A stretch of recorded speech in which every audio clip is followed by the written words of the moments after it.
Nunca imaginé que el sonido de un pastel cayendo al suelo pudiera doler más que una bofetada. El chocolate se esparció por las baldosas frías. La crema se aplastó bajo su zapato. Y mi hijo, el mismo al que amamanté, el que una vez lloraba en mis brazos, me miró con desprecio.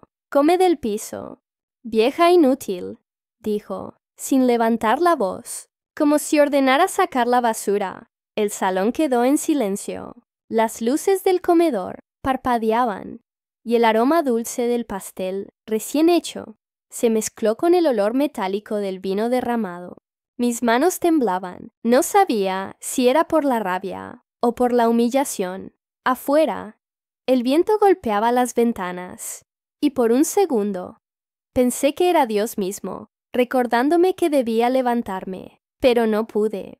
Me quedé ahí, mirando el piso, mirando lo que quedaba de mi cumpleaños número 70. ¿Qué hice tan mal?, murmuré sin esperar respuesta. Él ya había volteado hacia su esposa. Esa mujer, con la sonrisa torcida, que fingía sorpresa, mientras sus ojos brillaban con satisfacción.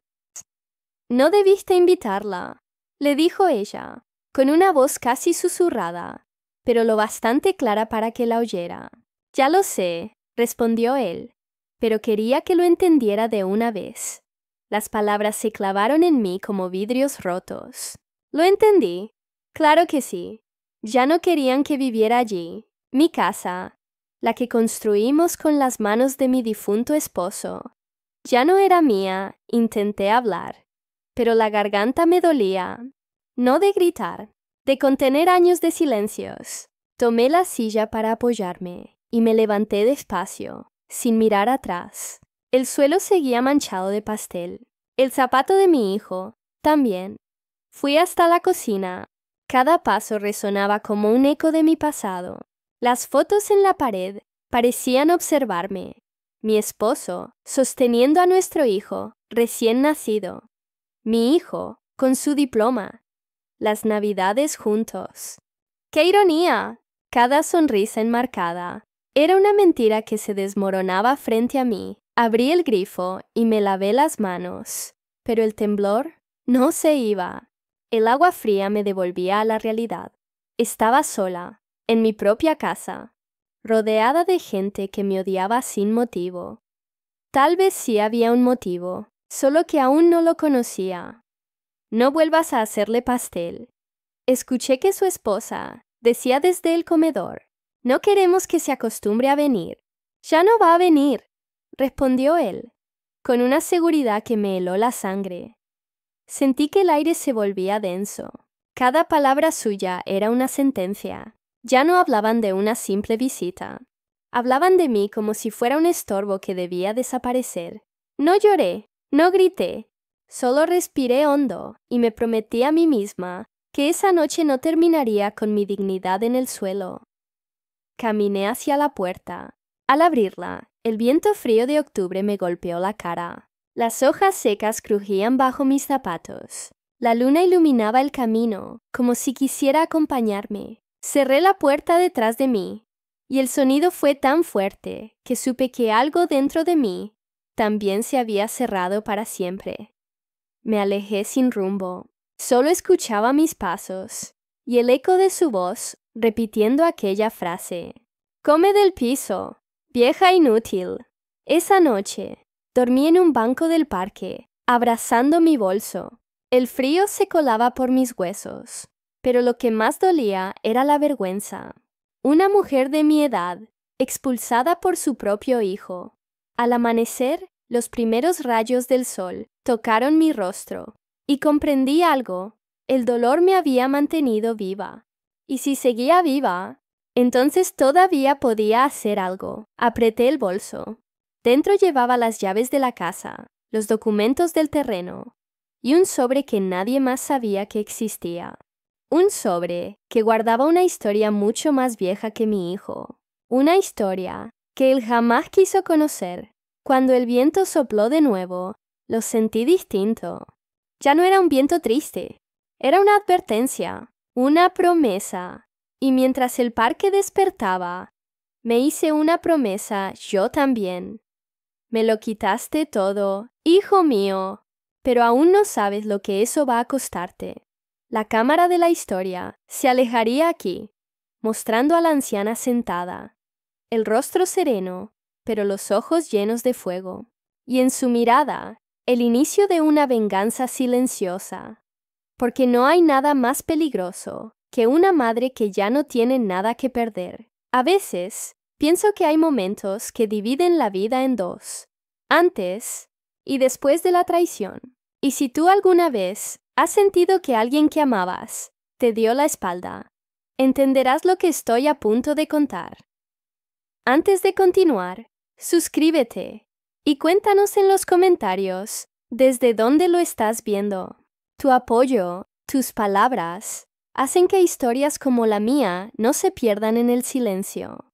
Porque a veces, contar lo que nos hicieron es la única forma de recuperar lo que fuimos. Esa noche, mientras el amanecer pintaba de gris los árboles del parque, recordé el olor del pastel, la risa falsa de mi nuera, la mirada vacía de mi hijo, y me pregunté, ¿en qué momento dejé de ser su madre para convertirme en su carga? Apreté con fuerza las llaves en mi mano. El metal frío me devolvió al presente. El sol comenzaba a salir, y con él, algo en mí también despertó. No era odio todavía, era claridad. Sabía que si quería respuestas, tenía que volver atrás, al principio de todo. La cámara se aleja lentamente, la música cambia de tono, más cálida, nostálgica, y así comienza mi historia. Cuando aún creía que el amor de una madre era suficiente para mantener un hogar en pie. Dicen que la felicidad no se reconoce mientras la vives, sino cuando ya la perdiste. Y ahora que todo se ha ido, puedo ver con claridad cada detalle de aquellos días en los que mi casa no era solo un techo, sino el corazón de una familia. Mi esposo, Eduardo, era maestro de secundaria. Tenía las manos firmes y la voz pausada, de esas que imponen respeto sin necesidad de gritar. Yo, en cambio, siempre fui más emocional. Me dedicaba a coser para las vecinas, arreglar uniformes escolares, bordar manteles. Era mi manera de aportar al hogar y sentirme útil. Vivíamos en las afueras de un pequeño pueblo de Ohio, donde las casas se conocían por el color de sus cercas. La nuestra era blanca, con una bugambilia que trepaba por el porche y un columpio donde solíamos tomar café al atardecer. Teníamos un solo hijo, Daniel, mi orgullo, mi razón de levantarme cada mañana. Cuando era niño, solía correr por el pasillo gritando, «¡Mira, mamá! ¡Soy un avión!». Sé con los brazos abiertos, y yo fingía no verlo cuando derribaba las macetas, porque la risa valía más que las flores rotas. Recuerdo el primer día que fue a la escuela. Se negó a soltar mi mano. «No quiero que te vayas», me dijo, escondiéndose detrás de mi falda. «Voy a estar aquí cuando vuelvas», le prometí, con una sonrisa que me dolía por dentro. Y cumplí esa promesa por muchos años. Los domingos eran sagrados. Eduardo preparaba panqueques, yo ponía la mesa, y Daniel se encargaba de escoger la música. Siempre elegía lo mismo, Elvis Presley. Decía que le gustaban las canciones, donde el cantante sonaba como si sintiera algo de verdad. A veces pienso que de niño ya entendía lo que era tener alma. Nuestra vida no era perfecta, pero era nuestra. Hubo momentos duros, cuando Eduardo perdió su trabajo durante la recesión, o cuando la casa necesitó reparaciones que no podíamos pagar. Pero siempre encontramos la forma de salir adelante. Yo bordaba más, él daba clases particulares, y Daniel aprendió pronto el valor del esfuerzo. Recuerdo las noches de invierno, cuando se iba la electricidad y encendíamos velas por toda la casa. Daniel decía que se sentía como en un campamento, y Eduardo aprovechaba para contarle historias de cuando era niño en el campo. Yo los observaba, feliz, tejiendo a la luz amarilla mientras ellos reían.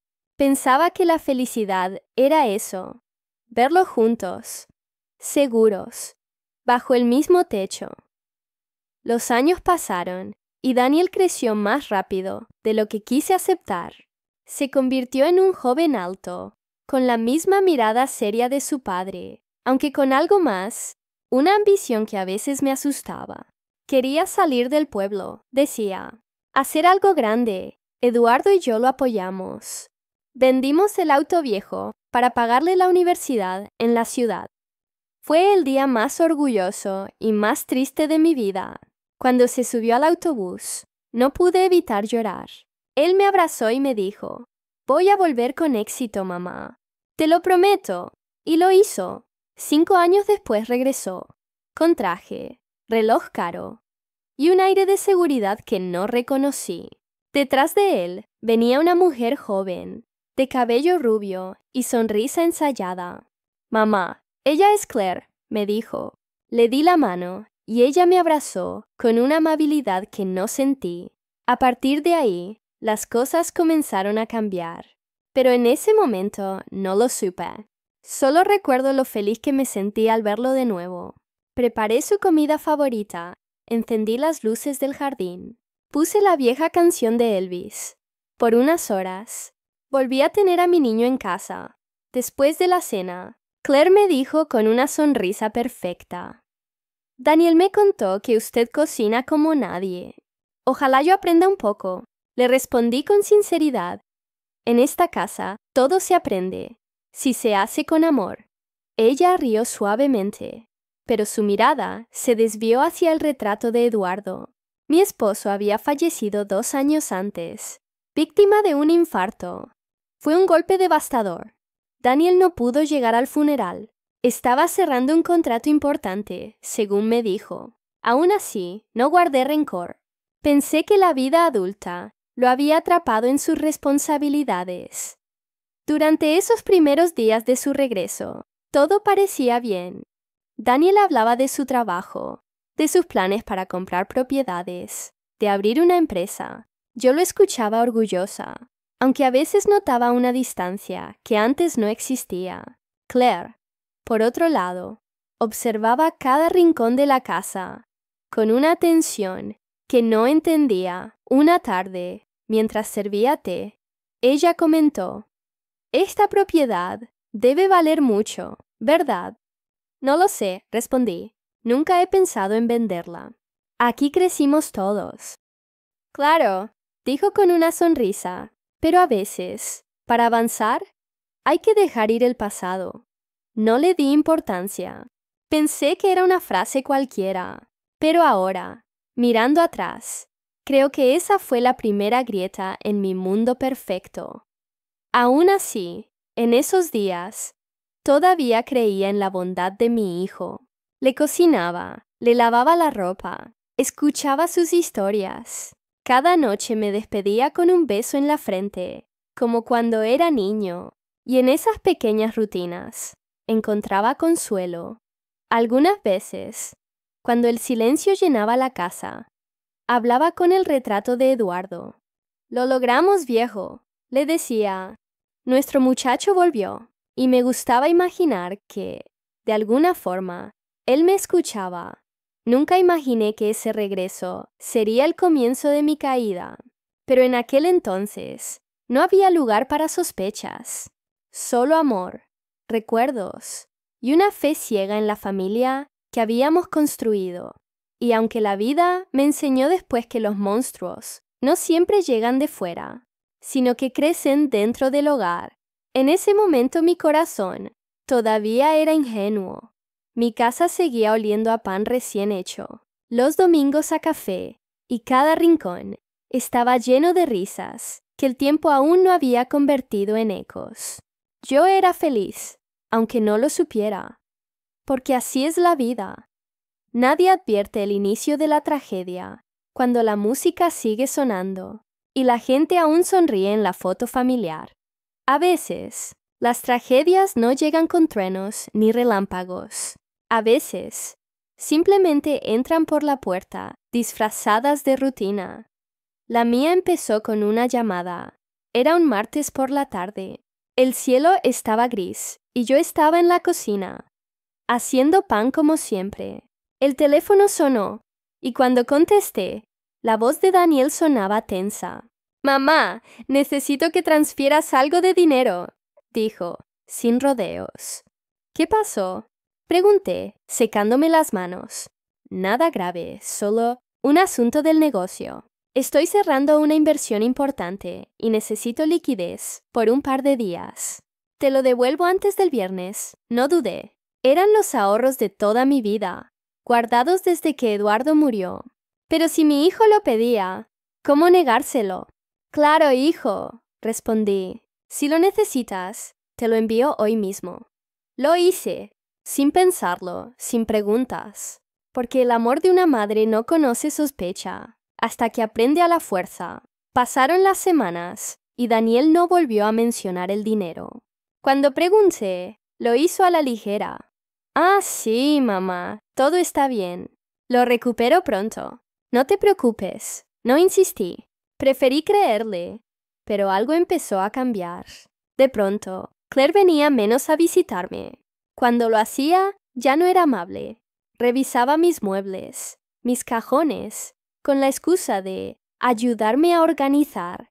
Un día incluso entró a la habitación de Eduardo, donde guardaba sus libros y herramientas. «¿Qué haces aquí, hija?», pregunté, con una voz más firme que de costumbre. «Solo limpiaba un poco. Este cuarto huele a viejo». Viejo. La palabra quedó suspendida en el aire, como un golpe suave pero certero. Esa noche tuve un presentimiento. Algo no estaba bien. Pasaron los meses, y Daniel empezó a visitarme menos. Llamaba de vez en cuando, pero siempre con prisa. Reunión, negocio, viaje.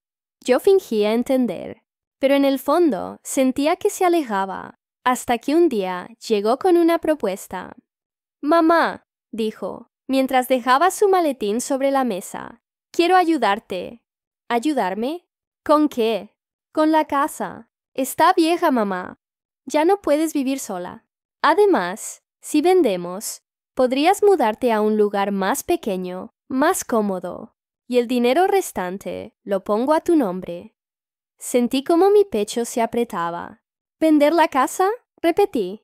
«Sí, Claire y yo pensamos que es lo mejor. Este lugar te trae muchos recuerdos tristes». Recuerdos tristes. Eduardo, los primeros pasos de Daniel, los años felices. ¿Todo eso era tristeza para él? Intenté reír, disimular el temblor de mis manos. «Déjame pensarlo, hijo». Él asintió, pero su mirada no era la de un hijo esperando una respuesta. Era la de alguien que ya la tenía. Esa noche no dormí. Caminé por la casa tocando las paredes, los marcos de las fotos, el piano desafinado donde Daniel había aprendido su primera canción. Todo lo que éramos estaba ahí. ¿Y él quería venderlo? Al amanecer, tomé la decisión de no hacerlo. No mientras yo respirara. Pasaron unos días antes de volver a verlo. Llegó sin avisar, con un gesto nervioso. «Mamá, necesito hablar contigo», dijo. Le serví café, como siempre. «¿Qué pasa, hijo?» «Perdí dinero. Bastante». Su voz tembló por primera vez. «¿Me estafaron?» Lo miré sin saber qué decir. «¿Cuánto?» «Casi todo. Y también lo que me prestaste». Sentí que el suelo se desvanecía bajo mis pies. «Daniel, eso era mi retiro». Mi voz se quebró. «El dinero de tu padre, los ahorros de toda mi vida». Él se cubrió el rostro con las manos. «Lo sé, lo siento, mamá. No quería que fuera así». No supe si abrazarlo o golpear la mesa. Solo me quedé callada. Durante los días siguientes, no comí, no dormí. Caminaba por la casa, repitiendo su nombre, intentando entender en qué momento se torció el camino. Claire no apareció, hasta que lo hizo. Entró una tarde, con ese perfume caro que dejaba un rastro en el aire. «Daniel me contó lo que pasó», dijo, sin siquiera saludar. Asentí, mirando el suelo. «Todo saldrá bien». Se acercó y puso una mano en mi hombro.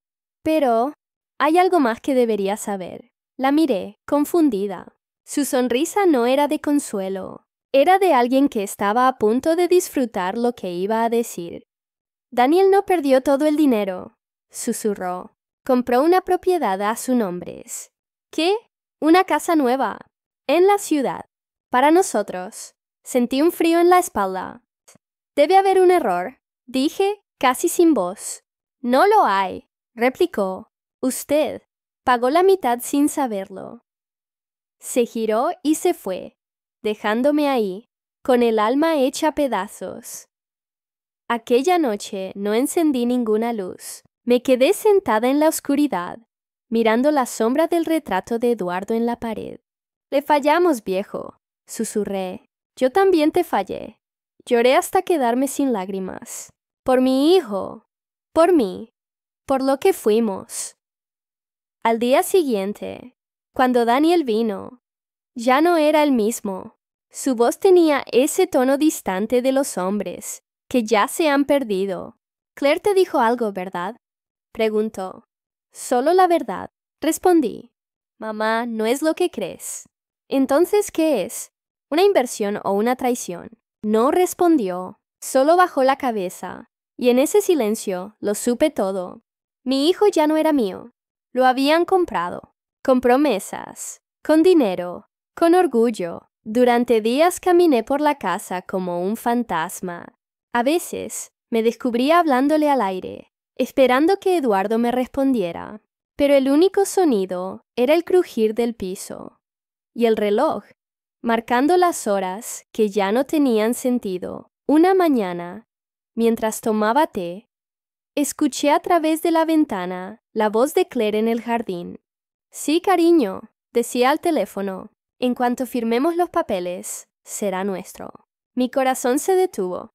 Será nuestro. Ahí nació la sospecha. Mi hijo no solo había perdido mi dinero, había vendido algo más valioso, mi confianza. Y aunque todavía no lo sabía, ese día comenzó mi verdadera ruina, la que no se mide en dinero, sino en alma. Dicen que el tiempo cura todo. Yo ya no lo creo. El tiempo no cura, solo enseña a vivir con las heridas abiertas, sin que la gente lo note. Pasaron 3 años desde aquella traición, y aunque mi corazón seguía roto, aprendí a moverme entre las ruinas. Vendí algunas cosas viejas. Alquilé una parte del terreno, y con lo poco que me quedó, abrí un pequeño taller de costura en el garaje. No era mucho, pero me mantenía ocupada.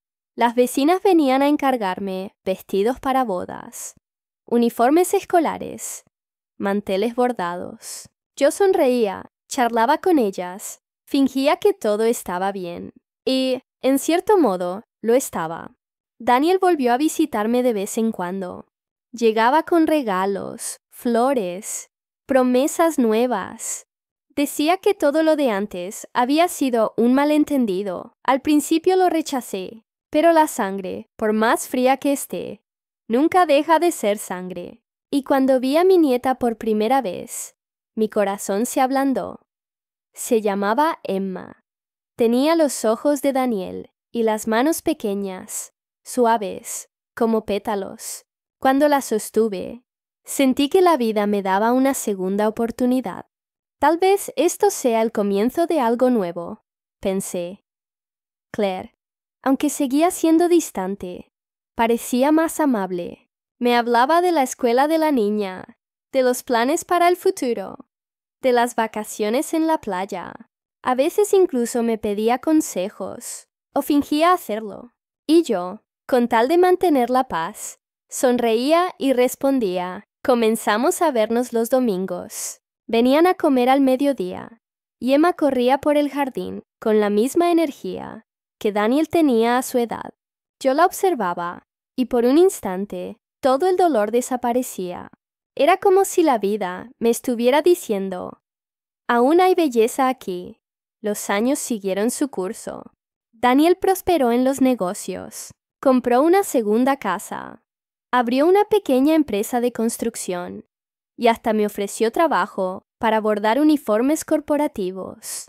Acepté, aunque no por dinero, sino por sentirme parte de su mundo otra vez. Claire publicaba fotos familiares en redes sociales, cenas, cumpleaños, viajes. A veces aparecía yo, en una esquina de la imagen, sonriendo con discreción. Me gustaba pensar que, poco a poco, estábamos reconstruyendo algo parecido a una familia. Una tarde, Daniel me llevó al lago donde solíamos ir cuando él era niño. El sol caía sobre el agua y los reflejos dorados hacían brillar su rostro. «Mamá, quiero agradecerte por todo», dijo, con una voz que sonaba sincera. «Por seguir aquí, por no rendirte conmigo. Eres mi hijo», respondí. No sabría vivir de otra forma. Su tono ya no era el del hijo cariñoso, era el de un hombre impaciente que trataba con una carga. A veces me miraba con una mezcla de fastidio y superioridad, y aunque nunca me gritó, su silencio pesaba más que cualquier palabra. Una tarde, mientras preparaba café, noté que su actitud había cambiado por completo. Su voz era baja, cortante. «Claire dice que deberías mudarte con nosotros», dijo sin mirarme. «La casa es demasiado para ti sola». «No quiero mudarme», respondí, intentando mantener la calma. «No es una opción, mamá. No puedes seguir viviendo aquí». Esa frase me atravesó como una cuchilla. «No puedes». No era una sugerencia, era una orden. Levanté la vista y lo vi. Diferente. Sus ojos ya no tenían calidez. Eran fríos, calculadores. «Tu salud no es buena, mamá. Imagínate si un día te caes o te pasa algo. Nadie te encontrará». Se acercó más, inclinándose hacia mí. «No quiero que termines como esas ancianas olvidadas». Sus palabras sonaban como preocupación, pero había algo en su mirada, algo que me dio miedo. A partir de entonces, todo fue tensión. Claire me llamaba varias veces al día, con esa voz dulce que siempre ocultaba una intención. «Solo queremos ayudarte, mamá», decía. «Daniel sufre al verte sola. No lo pongas más difícil». Una tarde incluso apareció sin avisar, con un par de cajas vacías. «Voy a empezar a empacar algunas cosas viejas», dijo, sin pedir permiso. «No he dicho que me mudaré. No te preocupes, lo entenderás pronto». El sonido de las cajas, golpeando el piso, me hizo temblar. Era el eco de algo que ya había vivido. Perderlo todo, poco a poco, sin que nadie gritara, sin que nadie rompiera nada. Solo con sonrisas y firmas falsas, comencé a notar cosas extrañas. Las luces del porche encendidas por la noche, aunque yo juraría haberlas apagado. El portón del jardín abierto. Una sombra que cruzaba frente a la ventana, cuando el reloj marcaba las 3 de la madrugada. Al principio, pensé que era mi imaginación. La soledad hace trucos con la mente. Pero luego encontré huellas en el barro, justo bajo la ventana de mi habitación. Huella de zapato. De hombre. Un día, mientras Daniel estaba en la sala, sonó mi teléfono. Era el banco. «Señora, confirmamos la cita para mañana». «¿Cita?», pregunté.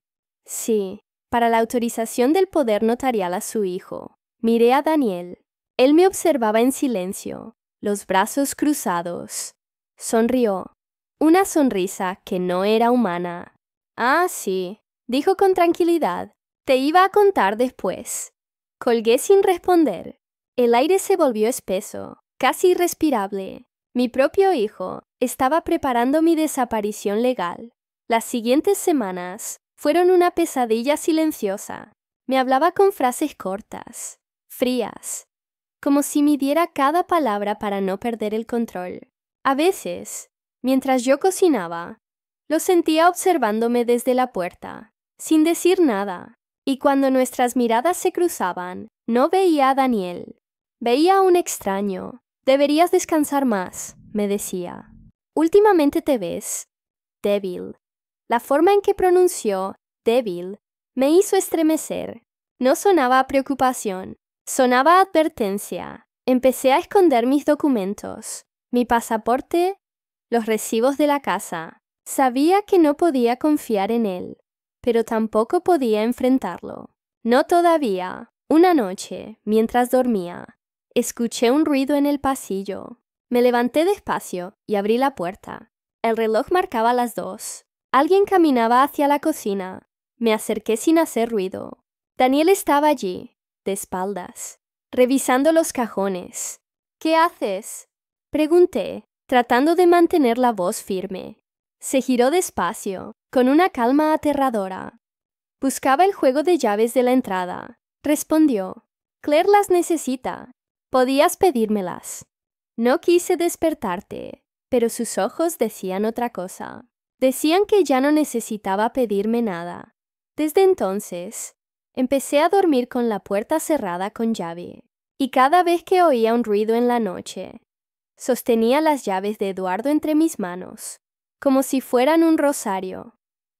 El miedo se convirtió en mi rutina, el silencio, en mi única defensa. Sabía que algo estaba por suceder. Podía sentirlo en el aire, en las miradas, en las frases incompletas, en la forma en que Daniel se acercaba cada vez más, como un depredador que ya olió la sangre. Una tarde, mientras servía té, me tomó la mano con fuerza. «Mamá», dijo sin apartar la vista. «Confía en mí». Su pulgar presionó mi muñeca. Demasiado fuerte, demasiado largo. Lo miré a los ojos y sonreí, pero dentro de mí algo se quebró, porque entendí que ya no estaba tratando de proteger mis bienes. Estaba tratando de proteger mi vida. No hay sonido más aterrador que el de una verdad saliendo a la luz después de muchos años de silencio, porque cuando la verdad despierta, nada vuelve a dormirse. Todo comenzó con una carta vieja, amarillenta, escondida en el doble fondo del escritorio de Eduardo. No la estaba buscando, solo limpiaba, intentando distraer mi mente del miedo que Daniel me provocaba. Pero cuando la vi, reconocí su letra. A Eduardo Ramírez, mi esposo. Temblé al leer el encabezado. Confidencial. Para mi esposa. Si alguna vez me ocurre algo. Mis manos sudaban. El papel olía a pasado, a tabaco y a culpa. Abrí el sobre. Dentro había 3 páginas escritas con tinta descolorida, y lo que leí cambió mi vida. Si estás leyendo esto, amor, significa que no logré protegerte de todo. Hace 20 años, tomé una decisión terrible. Daniel era muy pequeño, apenas un niño, y yo, desesperado. Teníamos deudas, y yo acepté dinero de un hombre peligroso para arreglar un accidente en la empresa donde trabajaba. No fue un accidente, Elena, fue mi culpa. Un hombre murió aquel día, y su familia nunca lo supo. Sentí que el aire se me escapaba. La habitación giraba. Mi esposo, el hombre al que admiré toda la vida, había sido responsable de una muerte. Seguí leyendo, con el corazón deshecho. El dinero que recibimos, con el que compramos la casa, venía de ahí. Juré devolverlo algún día, pero nunca tuve el valor. Si alguna vez Daniel lo descubre, perdónalo. No entenderá que todo fue por él. Dejé caer la carta. Las lágrimas me cegaban. Toda mi vida, toda nuestra historia, estaba construida sobre una mentira. La casa, las risas, la estabilidad, todo tenía un precio oculto. Me desplomé en el suelo, abrazando esas hojas, como si fueran una bomba, porque lo eran. Pasé la noche en vela, leyendo y releyendo esas palabras. Si Daniel lo descubre, perdónalo. Y entonces algo empezó a encajar. Las miradas, la frialdad, la rabia contenida. Recordé una tarde, hacía meses, cuando Daniel me dijo con desprecio: «Esta casa nunca debió ser tuya». Yo pensé que hablaba del dinero, del terreno, pero ahora entendía que hablaba de algo más, de la sangre sobre la que estaba construida. A la mañana siguiente fui a su casa. Claire me abrió la puerta. «¿Está Daniel?», pregunté. «Sí, pero está ocupado. Dile que su madre necesita hablar con él». Ahora, minutos después, apareció. El mismo traje, la misma seguridad en los ojos, pero detrás, un rencor que ya no intentaba ocultar. Le extendí la carta. ¿Ya sabías? Pregunté, apenas con voz. Él no se sorprendió, solo la miró, la dobló despacio y dijo, sí, lo supe hace un año. El silencio cayó como plomo. ¿Por qué no me lo dijiste? Porque no quería escucharte justificarlo. Daniel, tu padre. No era mi padre, gritó de pronto con una furia que me heló el alma. Era un asesino que me crió en una casa, comprada con sangre. Me quedé muda. Él lo hizo por nosotros. Susurré. ¿Por ti? No, dijo, acercándose tanto que pude oler su perfume caro, mezclado con rabia. Lo hizo por cobardía, y tú lo encubriste. Sentí como las piernas me fallaban. No sabía nada, hijo, te lo juro. No sabías o fingiste no saber. Me escupió con desprecio. ¿Cuántas veces me dijiste que esta casa era el orgullo de papá? ¿Cuántas veces me hiciste rezar por él, frente a un retrato que debería estar en la cárcel? Su voz temblaba, pero no de tristeza. De odio, Claire. Desde el pasillo observaba en silencio. Sabía todo, y ahora entendía su desprecio hacia mí. No era solo codicia, era repulsión. ¿Y por eso me robaste? Pregunté llorando. Por eso falsificaste mi firma, mi nombre, mi vida. Él rió. Un sonido seco, amargo. Solo estoy quitándote lo que nunca te perteneció. Sus palabras me destruyeron. Ahí comprendí que mi hijo no me veía como su madre, sino como la heredera de un pecado, una mujer que debía pagar por los errores de otro. Regresé a casa esa noche caminando bajo la lluvia. Las gotas caían como agujas en mi rostro, pero el verdadero dolor estaba por dentro. Recordé los años felices, la voz de Eduardo, la risa de Daniel de niño. Todo se mezclaba con aquella confesión. Un crimen, una mentira, una herencia maldita. Me senté frente al retrato de mi esposo y lo miré largo rato.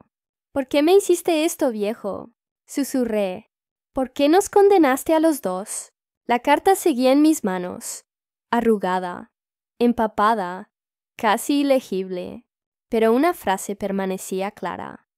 Si Daniel lo descubre, perdónalo. Y yo quería hacerlo, quería perdonarlo, pero mientras lo hacía, sentía que la oscuridad crecía a mi alrededor, porque sabía que Daniel no buscaba justicia, buscaba venganza, y esa venganza tenía mi nombre.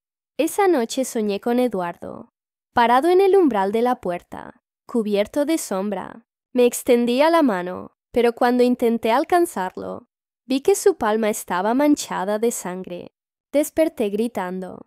El viento golpeaba las ventanas, y juraría haber visto una silueta afuera, bajo la lluvia, observándome. Supe entonces que el pasado no solo había vuelto, venía por mí. Cuando el odio se disfraza de amabilidad, se vuelve el veneno más mortal, y en mi casa, el aire ya sabía a veneno. Después de aquella confrontación, Daniel no volvió a mencionar la carta. Ni una palabra, pero su presencia cambió. Sus gestos, sus silencios, sus miradas. Era como si me observara todo el tiempo, esperando algo, esperando que bajara la guardia. Claire, en cambio, se volvió más atenta. Venía cada mañana con el pretexto de ayudarme a cocinar o limpiar. Dejaba flores, traía postres, hablaba con dulzura. Pero cada frase suya sonaba ensayada, vacía, peligrosamente amable. Una tarde, mientras me servía té, noté un detalle mínimo. Su mano no temblaba. Siempre temblaba un poco al sostener las tazas. Pero esa vez, no. Me la entregó con una sonrisa. Pruébalo, señora. Es una receta nueva, con miel natural. El aroma era distinto. No era miel, era algo metálico, casi imperceptible. Sonreí con calma y fingí beber. Pero cuando ella se dio la vuelta, vertí el líquido en una maceta.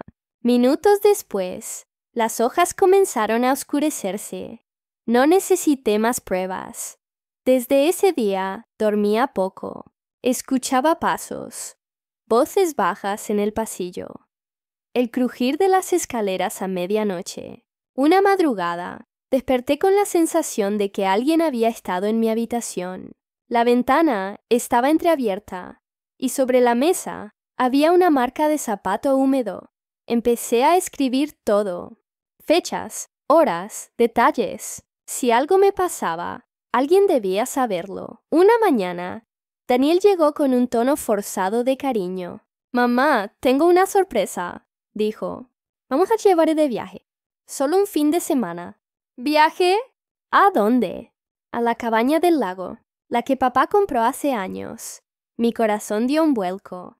No había vuelto a esa cabaña desde que Eduardo murió.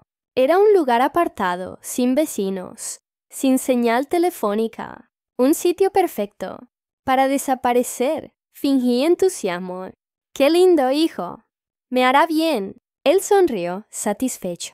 «Te recogeré el sábado». Claire ya preparó todo. Cuando se fue, me quedé mirando por la ventana. El cielo estaba gris y el viento soplaba como si quisiera advertirme. «No vayas». Pasé los siguientes días preparando discretamente mi defensa. Guardé una copia de la carta de Eduardo en el forro de mi abrigo. Escondí mi libreta con las fechas detrás del horno y escribí una nota. «Si algo me pasa, busquen a mi hijo y su esposa». La guardé en el buzón, dirigida a la policía local. El sábado amaneció helado. Daniel llegó puntual, con el motor encendido y una sonrisa falsa. Claire me abrazó con fuerza, más de la necesaria. «Te vas a sentir renovada, mamá», dijo. El camino al lago fue silencioso. Yo miraba por la ventana, memorizando cada curva, cada árbol. A ratos, Daniel cantaba bajito, una melodía que su padre solía tocar cuando conducía, pero en su voz no había nostalgia. Había burla. Al llegar, el aire olía a humedad y madera vieja. La cabaña seguía igual, la chimenea cubierta de polvo, el reloj detenido, el lago quieto como un espejo. «Descansa un poco», dijo Claire, abriendo las cortinas. «Te prepararemos algo caliente», asentí. Me senté frente al fuego, fingiendo cansancio. Desde la cocina, escuché sus voces en susurros. No podía entender todo, pero distinguí palabras que me helaron la sangre. «Noche». «El vino». «No dejar rastros». Mis manos comenzaron a temblar. Sabía que debía mantener la calma. Claire regresó con una copa. «Un brindis, señora, por los nuevos comienzos». La miré a los ojos. Su sonrisa era perfecta, pero vacía. El líquido rojo brillaba bajo la luz. Demasiado rojo. Tomé la copa, pero no bebí. En cambio, la levanté lentamente. «Por la familia», dije, «y por los que ya no están para defendernos». La expresión de Daniel cambió por un segundo. Un destello de incomodidad. Luego volvió a sonreír. «Salud, mamá». Esa noche, el viento soplaba con fuerza. Daniel encendió la chimenea. Claire puso música. Todo parecía normal. Demasiado normal. A medianoche, fingí dormir. Escuché pasos en el pasillo. Dos sombras se movían frente a la puerta. Susurraban. Una palabra me llegó nítida. Ahora, la puerta se abrió despacio. El piso crujió. Vi la silueta de mi hijo acercarse. Algo brillante en su mano. Un frasco. El mismo color del líquido que había en mi copa. Cerré los ojos. Escuché cómo dejaba el frasco en la mesa. Luego, cómo salían del cuarto. Esperé unos minutos antes de levantarme. El corazón me golpeaba el pecho como un tambor. Me acerqué a la mesa. El frasco seguía allí. La etiqueta estaba arrancada, pero podía leer una palabra. Barbitúricos. Me senté, temblando. Sabía lo que eso significaba. Esa noche no dormiría. Ni esa, ni ninguna otra, porque ya no había vuelta atrás. Afuera, la luna se reflejaba en el lago. La cabaña crujía con el viento, como si sus paredes supieran lo que iba a ocurrir. y mientras escuchaba el sonido del fuego consumiendo los troncos, supe que mi ejecución estaba marcada. El único detalle que ellos ignoraban era que yo también tenía un plan. Esa noche, el lago estaba tan quieto que parecía contener la respiración. Ni el viento se atrevía a moverse, solo el fuego en la chimenea, crepitando como un corazón viejo que se resiste a apagarse. Yo no dormí. Sentada en la oscuridad, escuchaba cada crujido, cada paso. Sabía que esa sería la noche. Podía sentirlo en el aire, espeso, cargado, como antes de una tormenta. A las 2:30, escuché la puerta del cuarto abrirse lentamente. El sonido del picaporte girando fue como un disparo. Daniel entró primero, Claire detrás de él, sosteniendo algo envuelto en un paño. Yo cerré los ojos apenas una rendija. ¿Estás segura?, susurró ella. Sí, respondió él. Nadie preguntará. Oí el líquido caer en el vaso. El olor era dulce, demasiado dulce. No era vino, era el veneno. La mezclamos con la medicina, dijo Claire. Lo tomará antes de dormir. El silencio siguiente me perforó los oídos. Entonces, sus pasos se alejaron. Esperé, conté los segundos. 1, 2, 3. Cuando el crujido del piso desapareció, me levanté. Sobre la mesa estaba el vaso, la superficie temblando con el movimiento del fuego. El líquido rojizo brillaba como sangre bajo la luz. Me acerqué. Mi reflejo se deformaba en él. Tenía miedo, pero también una calma extraña.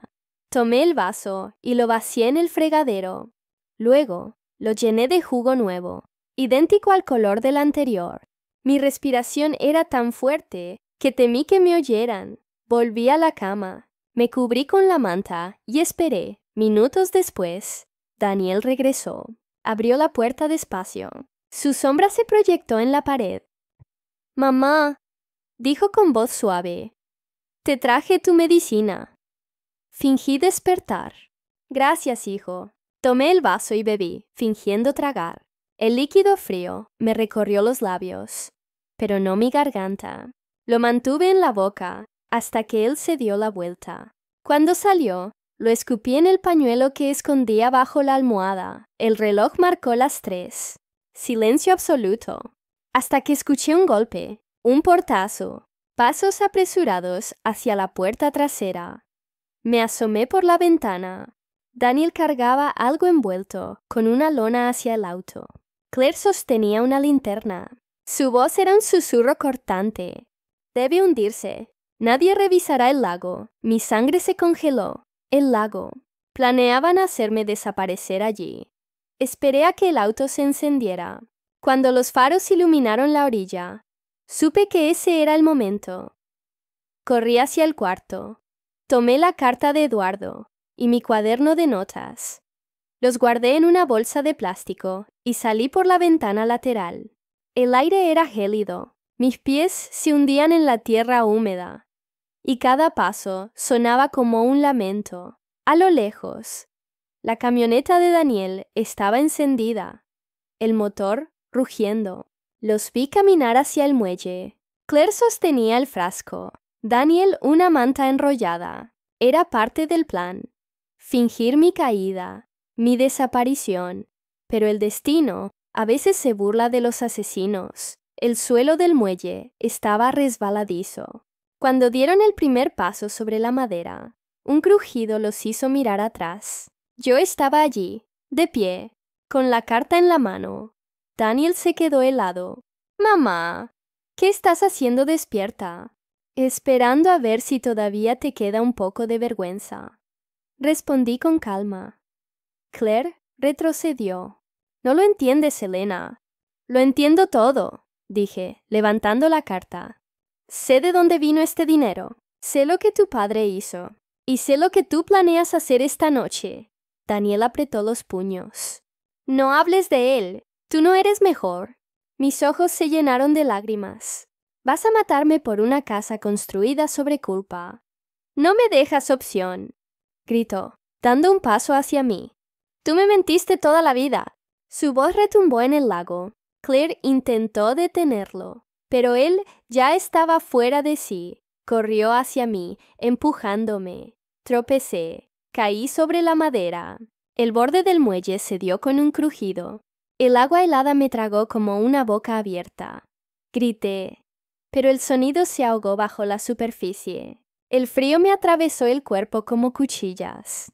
Vi luces distorsionadas arriba, dos siluetas observando desde el borde. ¿Se hundió?, preguntó Claire, su voz lejana. Sí, respondió él. Nadie la buscará aquí. Y el motor del auto se encendió. Las luces se alejaron. El agua me quemaba los pulmones. Pero el instinto de vivir es más fuerte que cualquier veneno. Pateé, nadé, subí hacia la superficie. Mis manos encontraron un tronco flotante. Me aferré a él, tosiendo, jadeando, temblando. El lago estaba oscuro. Solo el reflejo lejano de los faros marcaba el camino. Esperé hasta que el sonido del motor se perdió. Entonces, comencé a nadar, despacio. Cada brazada era una súplica, cada respiro un milagro.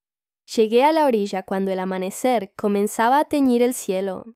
Tendida sobre la tierra, miré hacia el muelle.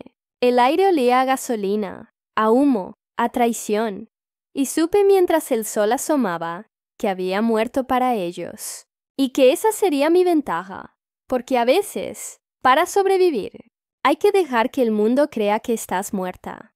Desperté con el olor a desinfectante y el sonido de un monitor marcando mis latidos. Por un segundo no supe dónde estaba. Luego, la luz blanca, el murmullo de enfermeras y el peso del vendaje en mi brazo me devolvieron la memoria, el lago, la caída, la oscuridad. Intenté hablar, pero la garganta me ardía. Una enfermera se acercó. Tranquila, señora. Está a salvo ahora. ¿Dónde estoy? En el hospital del condado.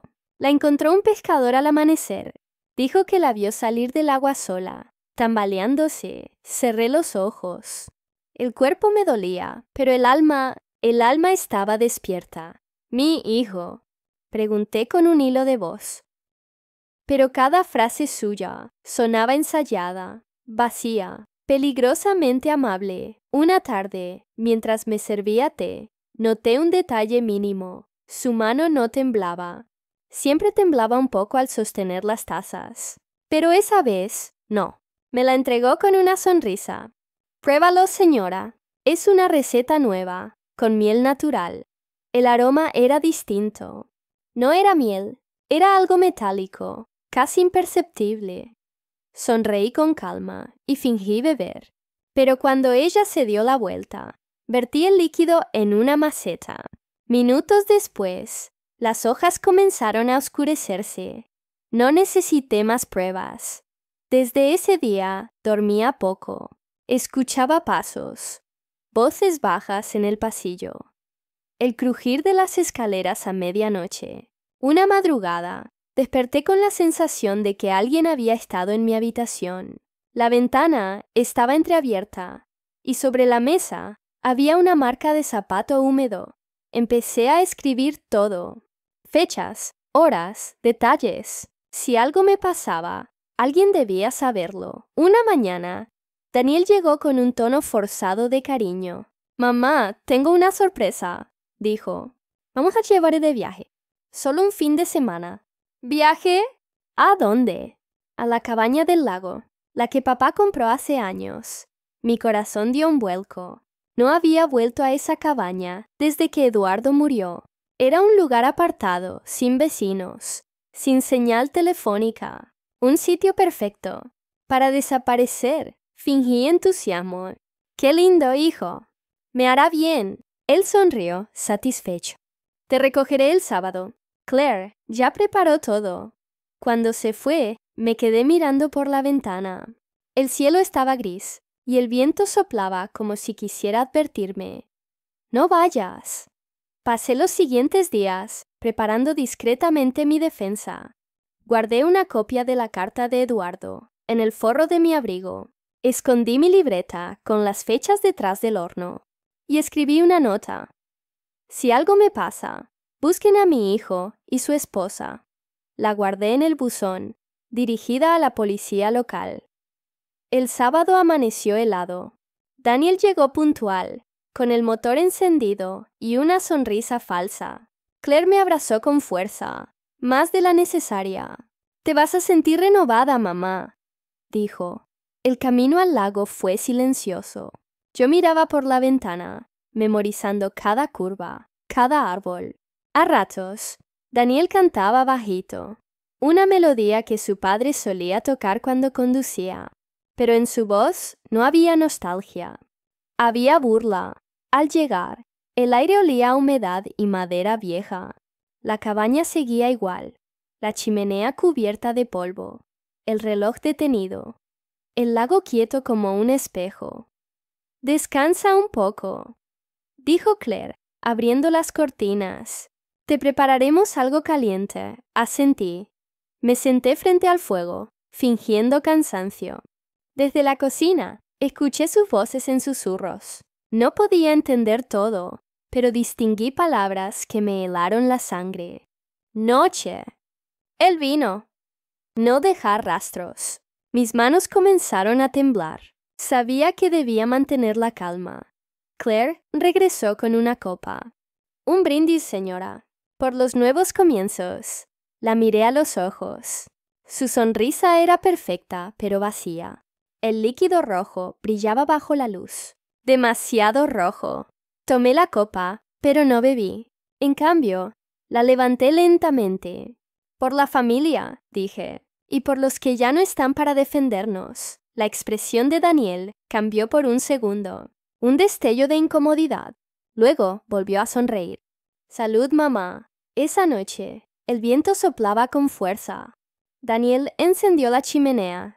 Claire puso música. Todo parecía normal. Demasiado normal. A medianoche, fingí dormir. Escuché pasos en el pasillo. 2 sombras se movían frente a la puerta. Susurraban. Una palabra me llegó nítida. Ahora, la puerta se abrió despacio. El piso crujió. Vi la silueta de mi hijo acercarse. Algo brillante en su mano. Un frasco. El mismo color del líquido que había en mi copa. Cerré los ojos. Escuché cómo dejaba el frasco en la mesa. Luego, cómo salían del cuarto. Esperé unos minutos antes de levantarme. El corazón me golpeaba el pecho como un tambor. Me acerqué a la mesa. El frasco seguía allí. La etiqueta estaba arrancada, pero podía leer una palabra. Barbitúricos. Me senté, temblando. Sabía lo que eso significaba. Esa noche no dormiría. Ni esa, ni ninguna otra, porque ya no había vuelta atrás. Afuera, la luna se reflejaba en el lago. La cabaña crujía con el viento, como si sus paredes supieran lo que iba a ocurrir. Y mientras escuchaba el sonido del fuego, consumiendo los troncos, supe que mi ejecución estaba marcada. El único detalle que ellos ignoraban era que yo también tenía un plan. Esa noche, el lago estaba tan quieto que parecía contener la respiración. Ni el viento se atrevía a moverse, solo el fuego en la chimenea, crepitando como un corazón viejo que se resiste a apagarse. Yo no dormí. Sentada en la oscuridad, escuchaba cada crujido, cada paso. Sabía que esa sería la noche. Podía sentirlo en el aire, espeso, cargado, como antes de una tormenta. A las 2:30, escuché la puerta del cuarto abrirse lentamente. El sonido del picaporte girando fue como un disparo. Daniel entró primero, Claire detrás de él, sosteniendo algo envuelto en un paño. Yo cerré los ojos apenas una rendija. «¿Estás segura?», susurró ella. «Sí», respondió él. «Nadie preguntará». Oí el líquido caer en el vaso. El olor era dulce, demasiado dulce. No era vino, era el veneno. «La mezclamos con la medicina», dijo Claire. «Lo tomará antes de dormir». El silencio siguiente me perforó los oídos. Entonces, Sus pasos se alejaron. Esperé, conté los segundos. 1, 2, 3. Cuando el crujido del piso desapareció, me levanté. Sobre la mesa estaba el vaso, la superficie temblando con el movimiento del fuego. El líquido rojizo brillaba como sangre bajo la luz. Me acerqué. Mi reflejo se deformaba en él. Tenía miedo, pero también una calma extraña. Tomé el vaso y lo vacié en el fregadero. Luego, lo llené de jugo nuevo, idéntico al color del anterior. Mi respiración era tan fuerte que temí que me oyeran. Volví a la cama, me cubrí con la manta y esperé. Minutos después, Daniel regresó. Abrió la puerta despacio. Su sombra se proyectó en la pared. «Mamá», dijo con voz suave, «te traje tu medicina». Fingí despertar. «Gracias, hijo». Tomé el vaso y bebí, fingiendo tragar. El líquido frío me recorrió los labios, pero no mi garganta. Lo mantuve en la boca hasta que él se dio la vuelta. Cuando salió, lo escupí en el pañuelo que escondía bajo la almohada. El reloj marcó las 3. Silencio absoluto. Hasta que escuché un golpe, un portazo, pasos apresurados hacia la puerta trasera. Me asomé por la ventana. Daniel cargaba algo envuelto con una lona hacia el auto. Claire sostenía una linterna. Su voz era un susurro cortante. «Debe hundirse. Nadie revisará el lago». Mi sangre se congeló. El lago. Planeaban hacerme desaparecer allí. Esperé a que el auto se encendiera. Cuando los faros iluminaron la orilla, supe que ese era el momento. Corrí hacia el cuarto. Tomé la carta de Eduardo y mi cuaderno de notas. Los guardé en una bolsa de plástico y salí por la ventana lateral. El aire era gélido. Mis pies se hundían en la tierra húmeda y cada paso sonaba como un lamento. A lo lejos, la camioneta de Daniel estaba encendida, el motor rugiendo. Los vi caminar hacia el muelle. Claire sostenía el frasco, Daniel una manta enrollada. Era parte del plan. Fingir mi caída, mi desaparición. Pero el destino a veces se burla de los asesinos. El suelo del muelle estaba resbaladizo. Cuando dieron el primer paso sobre la madera, un crujido los hizo mirar atrás. Yo estaba allí, de pie, con la carta en la mano. Daniel se quedó helado. «Mamá, ¿qué estás haciendo despierta?» «Esperando a ver si todavía te queda un poco de vergüenza», respondí con calma. Claire retrocedió. «No lo entiendes, Elena». «Lo entiendo todo», dije, levantando la carta. «Sé de dónde vino este dinero. Sé lo que tu padre hizo. Y sé lo que tú planeas hacer esta noche». Daniel apretó los puños. «No hables de él. Tú no eres mejor». Mis ojos se llenaron de lágrimas. «Vas a matarme por una casa construida sobre culpa». «No me dejas opción», gritó, dando un paso hacia mí. «Tú me mentiste toda la vida». Su voz retumbó en el lago. Claire intentó detenerlo, pero él ya estaba fuera de sí. Corrió hacia mí, empujándome. Tropecé. Caí sobre la madera. El borde del muelle se dio con un crujido. El agua helada me tragó como una boca abierta. Grité, pero el sonido se ahogó bajo la superficie. El frío me atravesó el cuerpo como cuchillas. Vi luces distorsionadas arriba, 2 siluetas observando desde el borde. ¿Se hundió?, preguntó Claire, su voz lejana. «Sí», respondió él. «Nadie la buscará aquí». Y el motor del auto se encendió. Las luces se alejaron. El agua me quemaba los pulmones. Pero el instinto de vivir es más fuerte que cualquier veneno.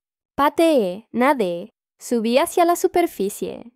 Mis manos encontraron un tronco flotante. Me aferré a él, tosiendo, jadeando, temblando.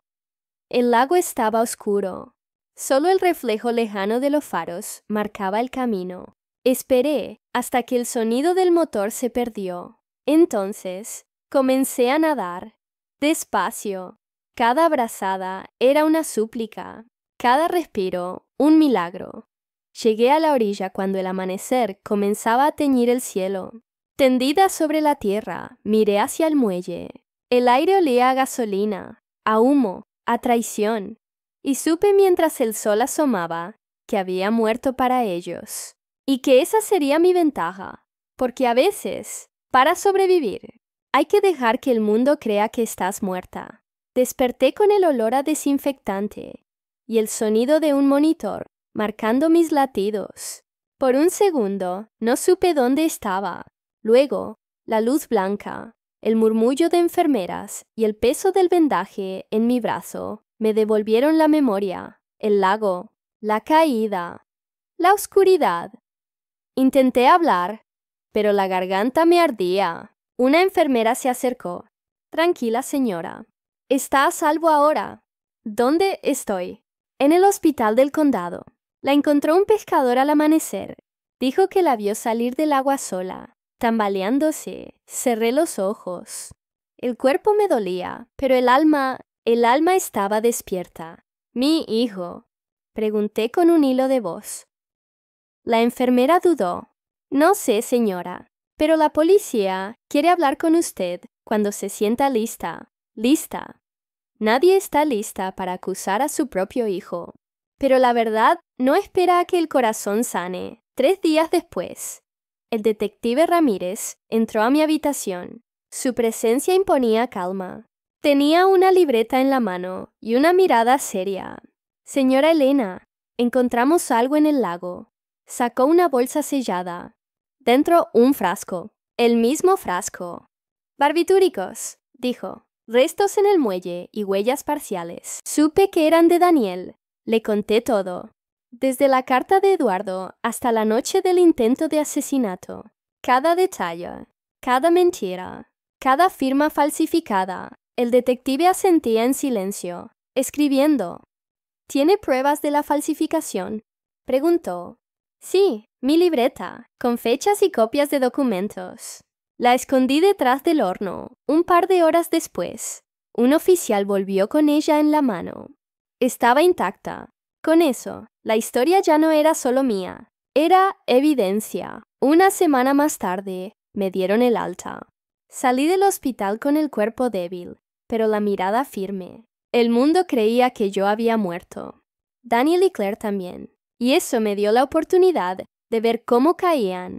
El detective me pidió que guardara silencio. Necesitamos escucharlos decirlo, me explicó. Acepté. Me escondí en una pequeña casa custodiada por la policía. Desde allí, escuché las grabaciones que ellos obtuvieron. Nadie la encontrará, decía la voz de Daniel, grabada en su auto. El lago la tragó. ¿Y si el cuerpo flota? Preguntó Claire. No lo hará. Me aseguré de que tomara suficiente dosis.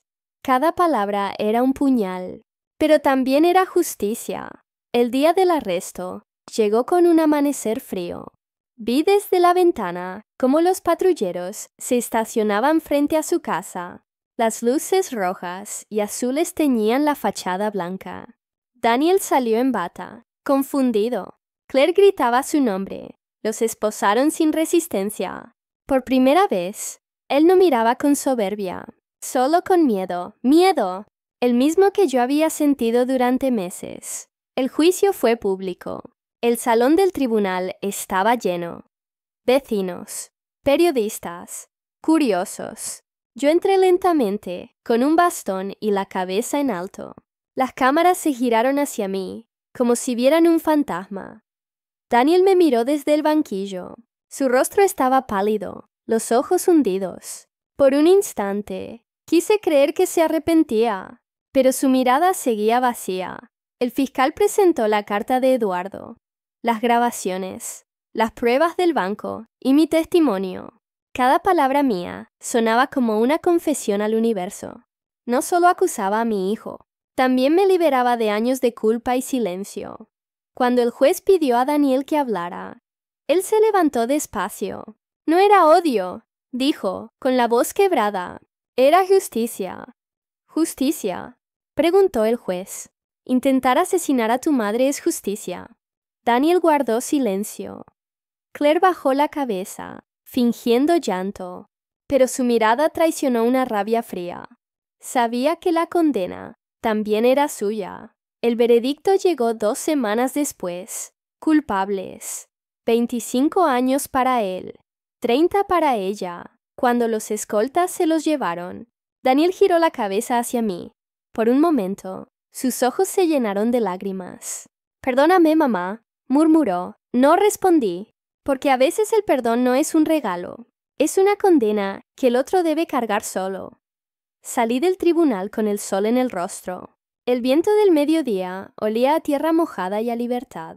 La carta de Eduardo seguía conmigo, guardada en el bolsillo del abrigo. Ya no era una carga, era una advertencia. A veces pienso en Daniel, en la cárcel, leyendo los mismos recuerdos que yo guardo. Y me pregunto si, en el fondo, alguna parte de él aún recuerda quién era antes de la oscuridad. No lo sé, pero cada noche, cuando el viento sopla desde el lago, siento que Eduardo me susurra desde el otro lado. Lo detuviste. Elena, rompiste el ciclo. Y entonces, cierro los ojos y respiro, porque aunque mi cuerpo tenga cicatrices, mi alma, por fin está en paz. Han pasado 2 años desde aquel juicio, y todavía, algunas noches, despierto pensando que sigo flotando en aquel lago helado, buscando aire, buscando esperanza. Pero ya no hay miedo, solo memoria, una memoria que duele, pero que también me sostiene. Vendí la casa. Esa casa que fue mi orgullo, mi condena, mi cárcel. No podía seguir viviendo entre paredes que habían escuchado tanto silencio y tanto grito contenido. Con el dinero compré un pequeño terreno junto al mar. Allí construí una casita blanca, sencilla, con un jardín lleno de geranios, igual que los que Eduardo plantaba. El mar es distinto cada día, a veces tranquilo, a veces furioso, como la vida misma. Y cuando el viento golpea las ventanas, cierro los ojos y siento que no es un recordatorio de dolor, sino de libertad. Emma viene a visitarme los fines de semana. Ahora tiene 12 años. No habla de su padre, y yo no hablo de él. Nos basta con mirarnos y saber que compartimos una misma herida que ya no necesita palabras. Cocinamos juntas, reímos, caminamos por la orilla. Una tarde me preguntó, «Abuela, ¿por qué te fuiste de esa casa?» «Porque algunas casas guardan ecos que no dejan dormir», le respondí. Ella asintió, sin entender del todo, pero con esa sabiduría silenciosa que solo los niños tienen. Le enseñé a coser, como lo hacía con su padre cuando era niño, y mientras pasaba el hilo por la aguja, me di cuenta de que no todo lo que el pasado toca se destruye. Algunas cosas simplemente cambian de forma. A veces me siento en el porche, mirando el atardecer. El sol se hunde en el agua, con el mismo color que aquel vino envenenado. Pero ya no me causa miedo. Ahora, ese rojo es mi color de renacimiento. He aprendido que la traición no se supera olvidando, sino aceptando que el amor no siempre nos salva. A veces, el amor también nos hiere, y aún así seguimos amando, porque no se puede odiar eternamente a quien uno vio nacer. Perdonar no significa justificar, significa liberarse del peso de seguir muriendo cada día por algo que ya pasó. Hace unos meses, recibí una carta. Venía del penal estatal. Era de Daniel. Mamá, he leído la carta de papá 1000 veces. Entiendo cosas que antes no podía. No pido que me perdones, solo quiero que sepas que me arrepiento. Cuídala a Emma. No dejes que crezca con la misma rabia que me cegó. No respondí, porque a veces el silencio es la única respuesta que no destruye. Pero guardé la carta en una caja, junto a la de Eduardo. 2 confesiones. 2 hombres que amé y que me hicieron sufrir. 2 hombres que, sin querer, me enseñaron lo que realmente significa sobrevivir. Hoy, al despertar, escuché las gaviotas sobre el agua. El sol se filtraba por las cortinas y el aroma del café llenaba la casa. Caminé hasta la playa, con los pies descalzos, y dejé que las olas me mojaran. El agua estaba fría, pero viva, y por primera vez en mucho tiempo, sentí que yo también lo estaba. Respiré hondo, mirando el horizonte. Pensé en Eduardo, en Daniel, en la niña que fui, en la mujer que soy ahora, todo lo perdido, todo lo ganado. Y comprendí que no sobreviví por suerte. Sobreviví porque, incluso cuando el mundo quiso hundirme, recordé quién era. Recordé que una madre puede romperse, pero nunca se rinde. El pasado no desaparece. Camina detrás de nosotros, como una sombra que solo el amor verdadero puede iluminar. Y aunque mis cicatrices no se ven, sé que están ahí, recordándome que sigo viva, que sigo aprendiendo, que sigo eligiendo. Porque la vida, incluso en su crueldad, siempre ofrece segundas oportunidades. Solo hay que tener el valor de tomarlas. Ahora cierro este capítulo mirando al mar, con el corazón tranquilo. Ya no tengo miedo de la oscuridad. La conocí demasiado bien y sobreviví para contarlo.